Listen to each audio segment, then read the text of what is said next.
Hey everyone, welcome back to our channel. Today I'm going to show you how you can carve text in Canva in a very simple way. So without wasting any time, let's get started. So first you have to come over, open your Canva, and then if you just click on this text and then click on add text, and then if you type for how to,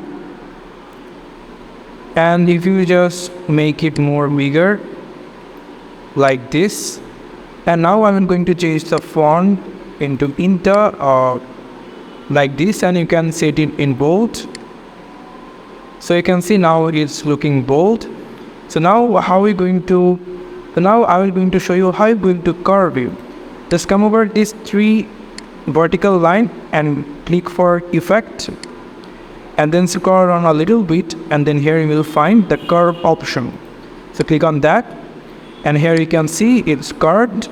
So now you can change the curve the way you want. You can see you can make it into opposite direction, or you can curve it like your interest. You can see. So this is how you can curve text in Canva in a very simple way. Thank you so much for watching this video. I hope to see you in other videos.